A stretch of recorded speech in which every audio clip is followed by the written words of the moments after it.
पाहताय नमस्ते धाराशिव न्यूज. मी संदीप कुकाटे आपल्या सर्वांचं मनपूर्वक स्वागत करतो. काही जणांचा नेहमीचा प्रवास असेल, काही जणांचा अधूनमधून प्रवास असेल. अतिशय गरिबीतले गरीब ते मध्यमवर्गीयापासून ते उच्चवर्णीयपर्यंत नोकरदार, प्रशासकीय सेवेतले अधिकारी तसेच विद्यार्थी यांचा नेहमीचा प्रवास असणारी एस टी ही खरंच सुखदायी आणि आरामदायी आहे का? कारण आज महामंडळ प्रवासी राजा दिन साजरा करतोय. मात्र प्रवाशांची खरंच काय अवस्था आहे, एकंदरीतच बसेसच्या काय अवस्था आहेत तर आपण पाहणार आहोत. कारण कशा पद्धतीने बसेस ह्या खरंच सुरक्षित आहेत का रस्त्यावर चालण्यासारख्या.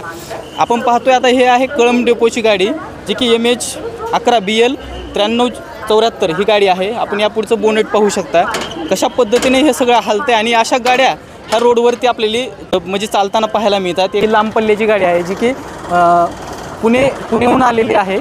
पुण्याच्या गाडीची देखील अवस्था जर आपण पाहिली तर पूर्णपणे काचांवर आपल्याला धूळ साचलेली पाहायला मिळते. त्या पूर्ण परिसरामध्ये जर पाहिलं या स्थानकामध्ये तर जागोजागी पाणी साचलेलं आहे. त्या पाण्यामधून आता प्रवाशांना वाट काढून पुढे जावं लागतं. आणि अशा वेळेत अनेकदा महिला बस पकडण्याच्या घाई गडबडीमध्ये पडलेले देखील आहेत. एकंदरीतच बसेस जर पाहिल्या तर कळंब आगारामध्ये 84 बसेस असल्याची माहिती मिळते. आणि त्या पूर्ण बस या कुठल्याही बसमध्ये प्रथमोपचार किट उपलब्ध नाही आहे. प्रत्येक बसमध्ये काही सीट फाटलेल्या अवस्थेत आहेत, तर काही सीटाच्या हँडल देखील मोडलेल्या अवस्थेत आहेतच.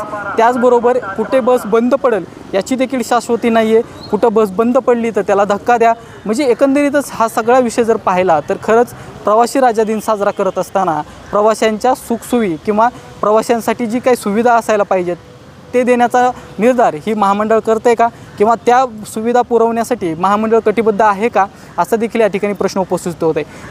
एकीकडे प्रवासी राजा दिन साजरा होतोय तर आता आपण पाहू शकता आपण कळंब डेपोच्या या मुख्य गेटवरती आहोत आणि कळंब आगारामध्ये आपण प्रवेश करतोय. आणि मुख्य गेटवरच अशी या ठिकाणी प्रवाशांचं स्वागत केलं जातं. एकीकडून नालीचं मोठं पाणी येतं आहे आणि दुर्गंधीयुक्त पाणी हे असंच या ठिकाणी सोडलं गेलं आहे. आणि यामधूनच आता आपण पाहू शकता की या बाबा आहेत, आता या बाबांना यातूनच वाट काढून यायचं इकडे पुढे. हे अशा पद्धतीनं प्रवासी राजा दिन साजरा केला जातो आगाराकडून. आता येणाऱ्या जाणाऱ्या सगळ्या प्रवाशांना याच मार्गे या ठिकाणी जे काही वीट टाकलेले आहेत त्या विटावर पाय देऊन आपल्याला जायचं. आणि अशा वेळी जर एखादी बस पाठीमागून आली आणि त्याचं देखील पाणी आपल्या शरीरावर आणि अंगावर देखील उडण्याची जास्त शक्यता असते. आणि तसं उडतं आहे.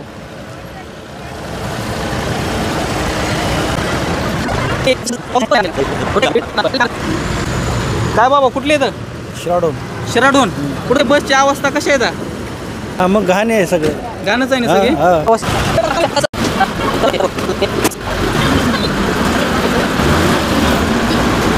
बसेसची अवस्था आणि एकंदरीतच ह्या बसची अवस्था जर पाहिली आपण तर बसची जर आपण पूर्ण परिस्थिती पाहिली तर आता या ठिकाणी आपण पाहू शकता की या बसचे आपण जर हे हँडल पाहिले शीटावरचे हात ठेवण्याचे तर हे हँडल देखील सगळे मोडलेले आहेत. आणि एकंदरीतच या ठिकाणची बसची जर पूर्णच परिस्थिती पाहिली तर शीट हलतायत, शीट वाकडे तिकडे आहेत. हे शीट आपण पाहू शकता कशा पद्धतीनं आहे, खाली ह्याचा पडलेला आहे. परिस्थिती पाहिली तर अतिशय मोडलेलं शीट या ठिकाणी पाहायला मिळते. हा आहे संकटकालीन मार्ग.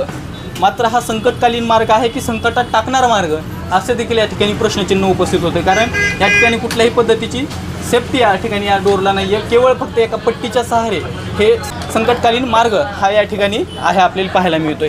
आणि आपण परिस्थिती पाठीमागच्या शीटची पाहिली तर कुठे पाठीमागं शीट मोडलेलं आहे, तुटलेले आहेत, वाकडे आहेत, तिकडे आहेत. आणि या ठिकाणी जर बसायचं म्हटलं तर आपण पाहू शकता की या ठिकाणी धुळीचा थर लागलेला आहे. आणि या ठिकाणून आता जर पाठीमागं पाहायचं म्हटलं तर मला वाटतं कुणालाही दिसणार नाही की पाठीमागं काय आहे. कारण एवढा धूळ या काचावरती आणि या बसेसमध्ये साचलेली आहे. जे बॅगा वगैरे ठेवण्यासाठी जे काय बॅरिकेड दिलेलं आहे ते बॅरिकेड देखील पूर्णपणे निघलेलं आहे. आणि अशा या STचा प्रवास खरंच सुखदायी आणि आरामदायी वाटतोय का? कुठलेच तुम्ही? गंभीरवाडी. नाव काय? औदुंबर माने. नेहमीचा प्रवास असतो का बसमध्ये? हो, नेहमीचा असतो ना. बरं, काय वाटतंय प्रवासी राजा दिन आज साजरा करतं महामंडळ, काय बसेसची अवस्था बघून काय वाटतं? सर्वसामान्याचा जर विचार केला आता गोरगरीब जनतेची एस टी राहिलेली, त्याच्यामधून बी एकतर पहिली गोष्ट रस्त्याचे हे आणि दुसरी गोष्ट एस टीनं प्रवास करायचा म्हणजे कसं सुरक्षित असतंय. तर कुठं खडखड धाडधाड, कुठल्या काचा फुटल्या त्या, कुठल्या हे नाही, गाड्यामध्येच फेल होते त्या. संकटकालीन मार्गातून खिडक्या फुटलेल्या आहेत, दरवाजे सगळे हे झालेले आहेत. हाय आता काय आता गाड्या खुर्च्या वगैरे तुटलेले, काट तुटलेले, कुणाला फोन आला तर ते ऐकू येत नाही, ते धडाधड ह्याच्यामध्ये. तर त्या दरवाजाची सुद्धा आपण अवस्था पाहू शकता, खिडकी हलते. आणि दुसरी गोष्ट आपण या ठिकाणी कॅबिनमध्ये पाहू शकता की कॅबिनमध्ये कशा पद्धतीने सूचना जे काय बोर्ड आहेत खाली पडलेले तुटक्या फुटक्या अवस्थेत आहे, तर ते देखील साफसफाई नाही. इंजन ऑइल आहे जे की इंजन ऑइल गळालेलं आहे. दुसरी गोष्ट त्या ठिकाणी एक सीटचं हँडल आहे, ते सीटचं हँडल देखील तुटक्या अवस्थेत त्या ठिकाणी पडलेलं आहे. एकंदरीतच सफाईचा तर विषय सोडा, पण जे काही महत्त्वाच्या गोष्टी आहेत जे की सुरक्षेच्या दृष्टीनं आणि प्रवाशांच्या सेवेच्या दृष्टीनं महत्त्वाच्या वाटतात, ते देखील या एस टीमध्ये पुरवण्यात आलेले नाहीत. आणि अशा पद्धतीनं महामंडळ हे प्रवासी राजा दिन साजरा करतो.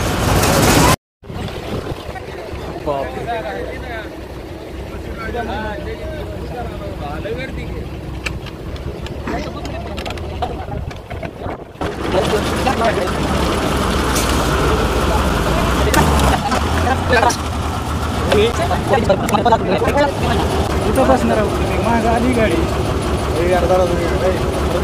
100च्या पुढे जर माणूस आहे गाडी 100च्या पुढे आहे ना, मग बस झालं आम्हाला एवढं बी पाहिजे.